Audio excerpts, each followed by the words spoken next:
കഴിഞ്ഞ ദിവസം തന്നെയായിരുന്നു തിരുവനന്തപുരത്തു നിന്നുള്ള ഒരു കൂട്ടം ചെറുപ്പക്കാരെ പോലീസ് അറസ്റ്റ് ചെയ്തുകൊണ്ട് പോകുന്നത്. 9 കൊല്ലങ്ങളോളം സമരം നടത്തിയ ഒരു സംഘടനയാണ് യൂത്ത് കോൺഗ്രസും KSUവും ഒക്കെ. KM അഭിജിത്തിന് കൊണ്ട ഒരു അടിയുടെ ഒരു അംശം പോലും ഏതെങ്കിലും ഒരു SFIക്കാരന് കൊണ്ടു എന്ന് പറഞ്ഞു കഴിഞ്ഞാൽ നമുക്ക് സമ്മതിക്കാം. സർക്കാരുമായി ബന്ധപ്പെട്ട് എന്തെങ്കിലും വലിയ രീതിയിലുള്ള വിവാദങ്ങളോ വിഷയങ്ങളോ ഉണ്ടാകുമ്പോൾ മാത്രം ഈ സമരങ്ങൾ പൊട്ടിമുളയ്ക്കുമ്പോൾ നിങ്ങളുടെ സംഘടന വളരെ മോശമാണ്, നിങ്ങളുടെ സംഘടനാ പ്രവർത്തനം വളരെ മോശമാണ്, സംഘടനയിൽ ആളെ നിർത്താൻ പറ്റുന്നില്ല, നിങ്ങൾ അതിനു വേണ്ടി എന്തെങ്കിലും ചെയ്യണമെന്ന് ഫോണിൽ വിളിച്ചു പറഞ്ഞാൽ പറ്റത്തില്ല. DYFI ആണെങ്കിലും SFI ആണെങ്കിലും CPM കൃത്യമായിട്ട് സംരക്ഷിക്കും. ഒരു 10 പേരെ യൂത്ത് കോൺഗ്രസിലും KSUവിലും എടുക്കാനുണ്ടെങ്കിൽ അത് അവരുടെ ഭാഗ്യമായിട്ട് കണക്കാക്കാൻ കഴിയൂ. അടിയിൽ പ്രവർത്തിക്കുന്ന പ്രവർത്തകർ പോലും അങ്ങോട്ടും ഇങ്ങോട്ടും അസ്വാരസ്യത്തിലാണ് പോകുന്നത്. ഇത് തന്നെയാണ് കോൺഗ്രസിലെ ഏറ്റവും വലിയ വിഷയം. ഏതെങ്കിലും കോൺഗ്രസിലെ നേതാക്കന്മാർ പോലീസ് സ്റ്റേഷനിൽ തിണ്ണയിലേക്ക് പോകുമോ?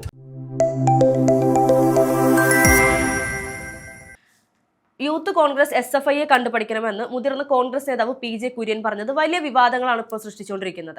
രമേശ് ചെന്നിത്തല മാത്രമാണ് അദ്ദേഹത്തെ സപ്പോർട്ട് ചെയ്ത് രംഗത്ത് വന്നിരിക്കുന്നത്. അദ്ദേഹം പാർട്ടിയെ അല്ലെങ്കിൽ യൂത്ത് കോൺഗ്രസിനെ ഗുണദോഷിച്ചതാണ്. SFIയെ കണ്ടുപഠിക്കണമെന്ന് ഒരിക്കലും മോശമായ രീതിയിലല്ല പറഞ്ഞത് എന്നാണ് അദ്ദേഹം പറയുന്നത്. എന്താണ് ഇതിനെപ്പറ്റി പറയാനുള്ളത്?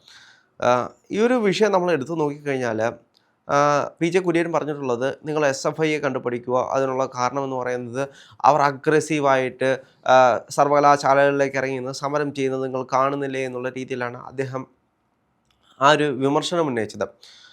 അതേസമയം തന്നെ എനിക്ക് അദ്ദേഹത്തിനോട് പറയാനുള്ള കാര്യം, കഴിഞ്ഞ ദിവസം തന്നെയായിരുന്നു തിരുവനന്തപുരത്തു നിന്നുള്ള ഒരു കൂട്ടം ചെറുപ്പക്കാരെ പോലീസ് അറസ്റ്റ് ചെയ്തുകൊണ്ട് പോകുന്നത്. അതും അറസ്റ്റ് ചെയ്തുകൊണ്ട് പോകുന്നത് സർവകലാശാലയിലേക്ക് സമരം നടത്തിയതിന് തന്നെയാണ്. അതും ഗവർണർക്കെതിരെ സമരം ചെയ്തതിന് തന്നെയാണ്. കഴിഞ്ഞ വർഷങ്ങളായിട്ട് 9 കൊല്ലങ്ങളോളം സമരം നടത്തിയ ഒരു സംഘടനയാണ് യൂത്ത് കോൺഗ്രസും KSUവും ഒക്കെ. ഈ അലോഷ്യസ് സേവർ വരുന്നതിന് മുമ്പിട്ട് KM അഭിജിത്ത് കൊണ്ട അടിയുടെ ഒരു 10% പോലും ഇന്നത്തെ SFIക്കാരോ മറ്റാരും കൊണ്ടിട്ടില്ല. കാരണം നമ്മൾ കണ്ടതാണ് കഴിഞ്ഞ കാലങ്ങളിൽ KSU ഏത് രീതിയിലാണ് സമരങ്ങൾ നടത്തിയത്. KM അഭിജിത്തിന് കൊണ്ട ഒരു അടിയുടെ ഒരു അംശം പോലും ഏതെങ്കിലും ഒരു SFIക്കാരന് കൊണ്ടു എന്ന് പറഞ്ഞു കഴിഞ്ഞാൽ നമുക്ക് സമ്മതിക്കാം. അതിനുള്ള തെളിവ് കാണിക്കണം. അന്നത്തെ മാധ്യമപ്രവർത്തകർ എല്ലാം ഏറ്റു പറഞ്ഞൊരു കാര്യമാണ്, ഇത്രത്തോളം അടികൊണ്ടൊരു ചെറുപ്പക്കാരൻ വേറെ ഇല്ല എന്ന് KM അഭിജിത്തിനെ പറ്റി പറഞ്ഞതാണ്. ഒന്ന് ആലോചിച്ച് നോക്കൂ. അതിനുശേഷമാണ് അലോഷ്യസ് സേവർ KSUവിലേക്ക് കടന്നു വരുന്നത്. അലോഷ്യസ് സേവർ KSUവിലേക്ക് കടന്നതിന് വന്നതിന് ശേഷം വലിയ രീതിയിലുള്ള സമരങ്ങൾ വീണ്ടും വന്നു. ആ സമരങ്ങൾക്കെല്ലാം ശേഷം യൂണിവേഴ്സിറ്റി ബാക്കിയുള്ള കോളേജുകൾ, അതായത് കേരള യൂണിവേഴ്സിറ്റി ആണെങ്കിലും കാലിക്കറ്റ് യൂണിവേഴ്സിറ്റി ആണെങ്കിലും എല്ലാ യൂണിവേഴ്സിറ്റിയിലും KSUവിൻ്റെ പുതിയൊരു തുടക്കമായിരുന്നു നമുക്ക് കാണാൻ കഴിയുന്നത്. കഴിഞ്ഞ കാലങ്ങളിൽ എങ്ങനെയാണോ സംഘടന ഇല്ലാതെ പോയത് അതിൽ നിന്നും വിഭിന്നമായിട്ട് യൂണിവേഴ്സിറ്റികൾ പിടിക്കുന്ന രീതിയിലേക്ക് KSU വളർന്നു വരുന്നതാണ് നമുക്ക് കാണാൻ കഴിയുന്നത്. SFI സമരം ചെയ്തിട്ടില്ല എന്നല്ല, DYFI സമരം ചെയ്തിട്ടില്ല എന്നല്ല, ഇവരെല്ലാം സമരം ചെയ്യുന്നുണ്ട്. പക്ഷേ ഭരണപക്ഷത്തിരിക്കുന്നുണ്ട്. അവർ എടുക്കുന്ന സമരങ്ങൾ എപ്പോഴും ഒന്നെങ്കിൽ ഗവർണർക്കെതിരെ ആയിരിക്കും. നമ്മൾ കുറേ കാലങ്ങളായിട്ട് കണ്ടുകൊണ്ടിരിക്കുകയാണ് ഗവർണർക്കെതിരെ മാത്രം സമരം.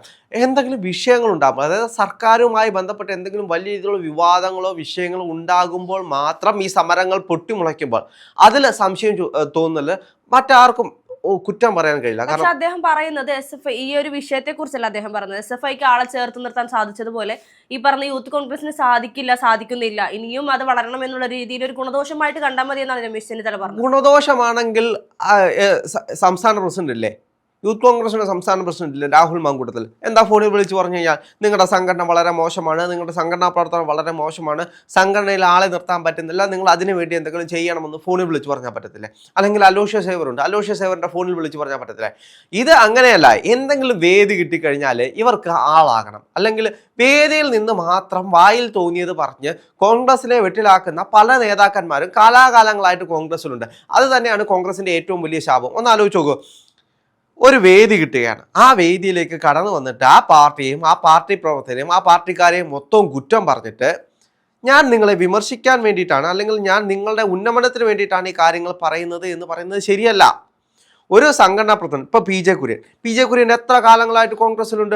അപ്പോൾ അത്രയും വർഷത്തെ പ്രവർത്തന പരിചയമുള്ള PJ കുര്യൻ അതിന് മുന്നോടിയായിട്ട് നിങ്ങളുടെ കാലത്ത് നിങ്ങൾ എന്താണ് ചെയ്തു വെച്ചത്, അതിനുശേഷം നിങ്ങളുടെ വരും തലമുറയ്ക്ക് നിങ്ങൾ എന്താണ് കൊടുത്തത് എന്നുള്ള ചോദ്യം അവിടെ ബാക്കിയാണ്. DYFI ആണെങ്കിലും SFI ആണെങ്കിലും CPM കൃത്യമായിട്ട് സംരക്ഷിക്കും. അതിനകത്ത് ഒരു മാറ്റവുമില്ല. എന്ത് വിഷയമാണെങ്കിലും CPM അത് കൃത്യമായിട്ട് കൈകാര്യം ചെയ്യും. പ്രാദേശിക തലങ്ങളിൽ പോലും നോക്ക്, പെണ്ണുപിടി, കഞ്ചാപിടി, വെള്ളമടി, ലഹരിക്കടത്ത്, അങ്ങനെ എന്ത് വിഷയം, രാജ്യദ്രോഹ കേസ് വരെയായിട്ട് വരുന്ന SFIക്കാരനാണെങ്കിലും DYFIക്കാരനാണെങ്കിലും കൃത്യമായിട്ട് ചേർത്ത് പിടിക്കാനും കൃത്യമായിട്ട് സംരക്ഷിക്കാനും അതിൽ നിന്നും കൃത്യമായിട്ട് ഊരിപ്പോകാനും അറിയാവുന്ന ഒരു സംഘടനയാണ് SFI ആണെങ്കിലും DYFI ആണെങ്കിലും CPM ആണെങ്കിലും. CPM ഇവരെ കൃത്യമായിട്ട് സംരക്ഷിക്കും. എന്തെങ്കിലും അടിയുണ്ടാവുക, വിഷയമുണ്ടാവുക, സംഘർഷങ്ങൾ ഉണ്ടാവുക, CPM ചേർത്ത് പിടിക്കും. CPM അപ്പം തന്നെ കൂട്ടമായി വന്ന് അവിടെ തമ്പടിക്കും. എന്നിട്ട് അവർ സമരങ്ങളോ മറ്റു പരിപാടികളോ ആയിട്ട് വലിയ രീതിയിലുള്ള പ്രവർത്തനങ്ങൾ അവിടെ നടക്കും. അതേസമയം ഒരു KSUക്കാരനാണ് അല്ലെങ്കിൽ ഒരു യൂത്ത് കോൺഗ്രസ്സുകാരനാണ് അടികൊള്ളുന്നതെങ്കിൽ എന്തെങ്കിലും ഒരു സമരം നടത്തുമോ? അല്ലെങ്കിൽ അത് കണ്ട ഭാവം പോലും വയ്ക്കത്തില്ല, ഒന്ന് തിരിഞ്ഞു പോലും നോക്കത്തില്ല, ഒന്ന് ഫോണിൽ വിളിച്ചു പോലും ചോദിക്കത്തില്ല.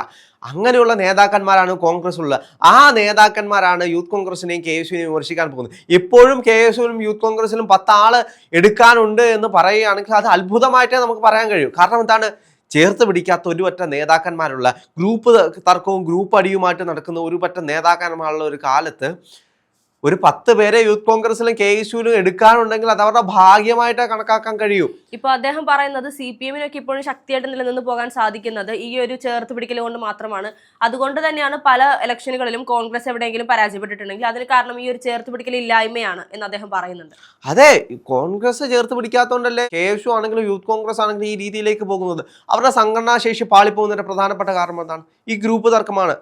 കോൺഗ്രസിലുള്ള ഗ്രൂപ്പ് തർക്കം AIBCD ഇങ്ങനെ തുടങ്ങി 1000 ഗ്രൂപ്പുകളുള്ള കോൺഗ്രസ്സിൽ യൂത്ത് കോൺഗ്രസിലേക്കും KSUവിലേക്കും വരികയാണെങ്കിൽ അവിടെ ആളുകളെ അഡോപ്റ്റ് ചെയ്യുന്നത് ഈ ഗ്രൂപ്പ് തർക്കത്തിലാണ്. KSUവിൽ ആളെ എടുക്കുന്നത്, KSUവിൽ ഒരു സംസ്ഥാന പ്രസിഡന്റിനെ നിയമിക്കാനാണെങ്കിൽ പോലും അവിടെ ഗ്രൂപ്പ് തർക്കം നോക്കും. ഏത് ഗ്രൂപ്പിന്റെ ആളാണ്? KSUവിലാണ് തുടങ്ങുന്നത്. അതേപോലെ തന്നെ ഇവരുടെ അടിയിലോട്ടുള്ള സംഘടനകൾ ഓരോന്നും എടുത്ത് നോക്കിക്കഴിഞ്ഞാൽ അതെല്ലാം ഗ്രൂപ്പിലാണ്. ഇനി എത്രയൊക്കെ ഗ്രൂപ്പില്ല എന്ന് പറഞ്ഞാൽ യൂത്ത് കോൺഗ്രസ് എടുത്ത് നോക്കുക. യൂത്ത് കോൺഗ്രസ്സിൽ രാഹുൽ മാങ്കൂട്ടത്തിൽ, ഷാഫി പറമ്പിൽ തുടങ്ങിയ പഴയ കാലത്തെ A ഗ്രൂപ്പ് സംവിധാനത്തിലുള്ള ഒരു കൂട്ടം ആളുകൾ തന്നെയാണ്. എത്രയൊക്കെ ഇല്ല എന്ന് പറഞ്ഞു കഴിഞ്ഞാൽ ആ സംവിധാനത്തിൽ പോകുന്ന ആളുകളാണ്. ഇപ്പുറത്തേക്ക് നോക്കിക്കഴിഞ്ഞാൽ അബിൻ വർക്കിയും മറ്റു കൂട്ടരുമായിട്ട് I ഗ്രൂപ്പ് ഇപ്പുറത്തുണ്ട്. അതേ കൂട്ട് KC വേണുഗോപാലിൻ്റെ ഒരു ഗ്രൂപ്പുണ്ട്, മുരളീധരൻ്റെ ഒരു ഗ്രൂപ്പുണ്ട്. ഇങ്ങനെ പല ആളുകളാണ്. ഇവരെ എല്ലാം അക്കോമഡേറ്റ് ചെയ്യുന്നുണ്ട്. പക്ഷേ കീ പോസ്റ്റിലേക്ക്, പ്രസിഡന്റ് പോസ്റ്റിലേക്ക് തിരഞ്ഞെടുപ്പുമായി ബന്ധപ്പെട്ടാണ് ഇത്രയും വലിയ വിഷയങ്ങൾ ഉണ്ടാകുന്നത്. അങ്ങനെ ഒരു പാർട്ടിയിൽ അങ്ങോട്ടും ഇങ്ങോട്ടും അടി നടത്തുന്ന ഒരു പാർട്ടി, അതായത് താഴെ പ്രവർത്തകർ പോലും, അതായത് അടിയിൽ പ്രവർത്തിക്കുന്ന പ്രവർത്തകർ പോലും അങ്ങോട്ടും ഇങ്ങോട്ടും അസ്വാരസ്യത്തിലാണ് പോകുന്നത്. അങ്ങോട്ടും ഇങ്ങോട്ടും അടിയും വഴക്കും ഉണ്ടാക്കിയാണ് പോകുന്നത്. അതും എന്തിനു വേണ്ടിയിട്ടാണ്? ഈ നേതാക്കന്മാർക്ക് വേണ്ടിയിട്ട്, ഈ നേതാക്കന്മാരുടെ പ്രീതിക്ക് വേണ്ടിയിട്ട്. ഇപ്പം ഞാൻ ഇന്ന സംവിധാനത്തിലുള്ള ആരാണ്, ഞങ്ങളുടെ സംവിധാനമാണ് അടിപൊളി, നിൻ്റെയൊക്കെ കൂതറ സംവിധാനമാണ്, അങ്ങോട്ടും ഇങ്ങോട്ടും ഈ സംവിധാനത്തെ ചൊല്ലി അടിയാണ്. A ഗ്രൂപ്പിനെയും I ഗ്രൂപ്പിനെയും KC വേണുഗോപാലിൻ്റെ ഗ്രൂപ്പിനെയും മുരളീധരൻ്റെ ഗ്രൂപ്പിനെയും അങ്ങനെ ഇല്ലാത്ത ഗ്രൂപ്പുകളുണ്ട്. ഓരോ നേതാക്കന്മാർക്കും ഓരോ ഗ്രൂപ്പുകളാണ്. ഈ ഗ്രൂപ്പുകൾ തമ്മിൽ അടിത്തട്ടിലെ വഴക്കാണ്. ഈ അടിയും വഴക്കിനും ഇടയ്ക്ക് 10 പ്രവർത്തകരെ കിട്ടുകയാണെങ്കിൽ അത് കോൺഗ്രസിന്റെ മഹാഭാഗ്യമാണ്. കോൺഗ്രസിന് ആളെ ചേർത്ത് പിടിക്കാൻ കഴിയുന്നില്ല എന്നത് യാഥാർത്ഥ്യം തന്നെയാണ്. അതിന് ഒരു തർക്കവുമില്ല. ഏത് നേതാക്കന്മാരാണ്? ഇപ്പം I ഗ്രൂപ്പിലുള്ള ഒരാൾ കടികിട്ടി കഴിഞ്ഞാൽ A ഗ്രൂപ്പുള്ള ആരൊക്കെ ചേർത്ത് പിടിക്കും? അല്ലെങ്കിൽ ഒരാൾ തകർന്നു പോയി കഴിഞ്ഞാൽ അവൻ തകർന്നു പോട്ടെ എന്ന് ചിന്തിക്കുന്ന ആളുകളാണ് കോൺഗ്രസ് പാർട്ടിയിൽ ഏറ്റവും കൂടുതലുള്ളത്. അങ്ങനെയുള്ളൊരിടത്ത് നിന്ന് ഒരു പ്രവർത്തകൻ വരുന്നുണ്ടെങ്കിൽ, അല്ലെങ്കിൽ ഒരാള് പ്രവർത്തിക്കാൻ വേണ്ടി വരുന്നുണ്ടെങ്കിൽ അത് ആ പാർട്ടിക്ക് കിട്ടുന്ന ഏറ്റവും വലിയ മഹാഭാഗ്യമാണ്. അവരുടെ മുന്നേ പോയ തലമുറയിലെ ആളുകൾ ചെയ്തു വെച്ചതിന്റെ പുണ്യമാണ് ഇപ്പോഴും കോൺഗ്രസ് പാർട്ടി ഈ രീതിയിൽ നിലനിന്നു പോകുന്നത് തന്നെ. ഇപ്പോൾ ഇദ്ദേഹത്തിന്റെ ഈ ഒരു പ്രസ്താവനയെ എതിർത്തുകൊണ്ടാണ് പല നേതാക്കന്മാരും രംഗത്ത് വന്നിട്ടുള്ളത്. ഇദ്ദേഹത്തിന്റെ ചരിത്രം പരിശോധിച്ചാൽ അറിയാം, ഇദ്ദേഹം ഇത് പറയാനുള്ള ഒരു വോയിസും ഇല്ലാത്തൊരു വ്യക്തിയാണ് എന്നാണ് പല നേതാക്കന്മാരും ഇപ്പോൾ രംഗത്ത് വന്ന് പറഞ്ഞുകൊണ്ടിരിക്കുന്നത്. ഈ രമേശ് ചെന്നിത്തല ഒഴികെയുള്ള ബാക്കി ആരും തന്നെ ഇദ്ദേഹത്തെ സപ്പോർട്ട് ചെയ്യുന്നില്ല എന്നുള്ളതാണ് വാസ്തവം. ഇത് തന്നെയാണ് കോൺഗ്രസിലെ ഏറ്റവും വലിയ വിഷയം. ഇത് ഓരോ നേതാക്കന്മാർക്കും ഓരോ അഭിപ്രായമാണ്. കാലാകാലങ്ങളായിട്ട് കോൺഗ്രസ്, യൂത്ത് കോൺഗ്രസ് ആണെങ്കിലും KSU ആണെങ്കിലും, താഴോട്ട് വരുമ്പോൾ ജവഹർലാൽ മഞ്ച് ആണെങ്കിലും മറ്റ് സംഘടനകൾ ഒരുപാടുണ്ട്, ദളിത് കോൺഗ്രസ്, അങ്ങനെ പല കോൺഗ്രസിൻ്റെ തന്നെ പല സംഘടനകളുണ്ട്. ഇതിനെ ഒന്നും ചേർത്ത് പിടിക്കാൻ കോൺഗ്രസ് പാർട്ടിക്ക് കഴിയുന്നില്ല എന്നത് യാഥാർത്ഥ്യമാണ്. ഇവരിപ്പോഴും അങ്ങോട്ടും ഇങ്ങോട്ടും ഗ്രൂപ്പ് തർക്കത്തിൽ തന്നെയാണ്. എത്രത്തോളം ഗ്രൂപ്പില്ല എന്ന് പറയുന്നു, അതിനനുസരിച്ച് ഗ്രൂപ്പുമായി ബന്ധപ്പെട്ടുള്ള വിഷയങ്ങൾ പുറത്തോട്ട് വന്നുകൊണ്ടിരിക്കുകയാണ്. ഇതാരും വെളിയിൽ പറയുന്നില്ല എന്നേ ഉള്ളൂ. ഒരു കോൺഗ്രസ് നേതാവ് ഞങ്ങളുടെ ഗ്രൂപ്പ് തർക്കങ്ങൾ ഉണ്ട് എന്ന് പറയുന്നില്ല എന്നേ ഉള്ളൂ. ഇതിനകത്ത് വലിയ രീതിയിലുള്ള ഗ്രൂപ്പ് തർക്കങ്ങളുണ്ട്, ഒരു ഗ്രൂപ്പിസമുണ്ട്. പലപ്പോഴും ഗ്രൂപ്പിന് അതീതമായിട്ട് പ്രവർത്തിക്കുന്ന ഒരു കൂട്ടം ചെറുപ്പക്കാർ KSUവിൽ നിന്നും യൂത്ത് കോൺഗ്രസിൽ നിന്നും കടന്നു വരുന്നതുകൊണ്ട് മാത്രമാണ് ഇന്നും ഈ പാർട്ടി മുന്നോട്ട് പോകുന്നത്. അതിന് മുന്നേ പോയ ആളുകൾ പറഞ്ഞു വെച്ച ആശയങ്ങളോ അതുമായി ബന്ധപ്പെട്ടുള്ള കാര്യങ്ങളോ തലയിലേറ്റിക്കൊണ്ട് ഇപ്പം നെഹ്റുവിൻ കോൺഗ്രസ് പറയുന്നവരുണ്ട്, അല്ലെങ്കിൽ സോഷ്യലിസ്റ്റ് കോൺഗ്രസ് പറയുന്നവരുണ്ട്. അങ്ങനെ ഒരുപാട് ആശയങ്ങൾ മുന്നേ പോയ ആളുകൾ പറഞ്ഞു വെച്ചിട്ടുണ്ട്. ആ ആശയങ്ങൾ എടുത്തുകൊണ്ട് ഇതിൽ പ്രവർത്തിക്കുന്ന, അല്ലെങ്കിൽ ഇതിൽ ഒരു സജീവ പ്രവർത്തനം അല്ലെങ്കിൽ പോലും ഒരു സാധാരണ പ്രവർത്തനമായിട്ട് പോകുന്ന ഒരുപാട് ആളുകളുണ്ട്. അവരൊക്കെ ഉണ്ടായതുകൊണ്ടാണ് ഈ പാർട്ടി ഇപ്പോഴും കടന്നു പോകുന്നത്. അല്ലാതെ ഗ്രൂപ്പിന് വേണ്ടിയിട്ട് പ്രസിഡന്റ് ആവാനും സെക്രട്ടറി ആവാനും അടിയുണ്ടാക്കി നടക്കുന്ന ആളുകൾ ഉണ്ടായത് കൊണ്ടല്ല ഈ പാർട്ടി ഇപ്പോഴും പോകുന്നത്. അത് മുന്നേ പോയ ആളുകളുടെ പുണ്യം എന്ന് മാത്രമേ പറയാൻ കഴിയൂ. പക്ഷേ CPM അങ്ങനെയല്ല. CPM കൃത്യമായിട്ട് എന്ത് വിഷയമുണ്ടെങ്കിലും അവരുടെ പ്രവർത്തകരെ ചേർത്ത് പിടിച്ച്, അവരുടെ പ്രവർത്തകർക്ക് എന്ത് വിഷയമുണ്ടെങ്കിലും അവിടെ കൂടെ നിന്ന് അവരെ സഹായിച്ച് മുന്നോട്ട് പോകുന്നതുകൊണ്ട് മാത്രമാണ്. ഒരു പ്രാദേശിക തലത്തിൽ ഒരു കോൺഗ്രസ് പ്രവർത്തകന് ഒരു വിഷയം വരുവാണ്, ഒരു പോലീസ് സ്റ്റേഷൻ വിഷയം വരുവാണ്, ഏതെങ്കിലും കോൺഗ്രസിലെ നേതാക്കന്മാർ പോലീസ് സ്റ്റേഷനിൽ തിണ്ണയിലേക്ക് പോകുമോ? ഒരു പോലീസുകാരനെ വിളിച്ചൊരു വാക്ക് പറയോ? ഇല്ല. CPM അങ്ങനെയല്ല. ഏരിയ സെക്രട്ടറി അവിടെ ചെല്ലും, പോലീസ് സ്റ്റേഷനിൽ ചെല്ലും, അവിടെ നിന്ന് പോലീസുകാരനോട് സംസാരിച്ച് ആ വിഷയം സെറ്റിൽമെന്റ് ആക്കിയിട്ട് ഇറങ്ങി പോകത്തുള്ളൂ. പക്ഷെ കോൺഗ്രസ്സുകാരൻ എങ്ങനെ? ചിലപ്പോൾ ഒന്നെങ്കിൽ ഒരു ഫോൺ വിളിച്ച്, സാറേ അവനൊന്ന് ഇറക്കി വിടാൻ പറ്റുമായിരിക്കും, പറ്റത്തില്ല എന്ന് പറഞ്ഞാൽ ഓക്കെ ശരി, ഞങ്ങളില്ല. അവനാണെങ്കിൽ അവിടെ നിന്ന് അവന് വേറെ, അല്ലെങ്കിൽ CPMമാരനോ വേറെ ഏതെങ്കിലും പാർട്ടിക്കാരനെ വിളിച്ചുകൊണ്ട് വരണം അവന് ഒന്നെങ്കിൽ ഇറങ്ങിപ്പോകാൻ. ആ രീതിയിലേക്ക് പോലീസ് സ്റ്റേഷൻ മാറിക്കൊണ്ടിരിക്കുകയാണ്. BJPക്കാർ പോലീസ് സ്റ്റേഷൻ എടുത്ത് നോക്കി കഴിഞ്ഞാൽ ഇപ്പോൾ പല പോലീസ് സ്റ്റേഷനുകളും ഭരിക്കുന്നത് BJP തന്നെയാണ്.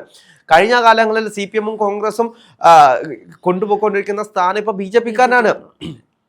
ഒരു പ്രാദേശിക തലത്തിൽ ഏറ്റവും കൂടുതൽ ഒരാൾക്ക് അത്യാവശ്യം വരുന്നതും പോലീസ് സ്റ്റേഷൻ വിഷയങ്ങളുമായിട്ട് ബന്ധപ്പെട്ടായിരിക്കും. ചിലപ്പോൾ വണ്ടിയിൽ പോകുമ്പോൾ ഹെൽമെറ്റ് ഇല്ലാത്തതിന്, അല്ലെങ്കിൽ മറ്റെന്തെങ്കിലും വിഷയമായിട്ട് ചെറിയ ചെറിയ വിഷയങ്ങളായിട്ട് പോലീസ് സ്റ്റേഷനിൽ പോകുമ്പോഴാണ് ഒരു പാർട്ടിക്കാരൻ ഏറ്റവും കൂടുതൽ അത്യാവശ്യം വേണ്ടത്. ആ സമയത്ത് സഹായിക്കാത്തൊരു പാർട്ടിയാണ് കോൺഗ്രസ് പാർട്ടി. ഒരു പ്രവർത്തകൻ എന്തെങ്കിലും ഒരു ആവശ്യം വന്നു കഴിഞ്ഞാൽ ഒരു പോലീസ് സ്റ്റേഷനിലേക്ക് കടന്നു വരാൻ പോലും മടിക്കുന്ന കോൺഗ്രസ്സുകാരുള്ള ഒരു പാർട്ടിയാണ്, അല്ലെങ്കിൽ നേതാക്കന്മാരുള്ള പാർട്ടിയാണ് കോൺഗ്രസ്. CPM അതിനൊക്കെ അപേക്ഷിച്ച് അത്ര ഉയരത്തിൽ നിൽക്കുന്നതുകൊണ്ടാണ് ഒരു പ്രവർത്തനം എന്തെങ്കിലും ഒരു ആവശ്യം വന്നു കഴിഞ്ഞാൽ കൂട്ടത്തോടെ പോലീസ് സ്റ്റേഷനിലേക്ക് പോകാൻ കെൽപ്പുള്ള ഒരു പാർട്ടിയാണ് CPM. അതുകൊണ്ട് തന്നെയാണ് CPM ഇപ്പോഴും നിലനിന്ന് പോകുന്നത്. എന്ത് വിഷയമാണെങ്കിലും, എന്ത് കൊള്ളരായ്മയാണെങ്കിലും പ്രവർത്തകരെ ചേർത്ത് പിടിക്കുന്നതുകൊണ്ടാണ് പ്രവർത്തകർ ഇപ്പോഴും അവരുടെ കൂടെ നിൽക്കുന്നത്. ജീവൻ കൊടുത്തും പ്രവർത്തകർ നിൽക്കുന്നത് എന്തുകൊണ്ടാണ്? അവരെ ചേർത്ത് പിടിച്ച് കൊണ്ടുപോകുന്നത്. അതെ, അവരെ ചേർത്ത് പിടിക്കുന്നതുകൊണ്ട് മാത്രമാണ്. അതാണ് കോൺഗ്രസ് പാർട്ടിയും CPM തമ്മിലുള്ള വ്യത്യാസം.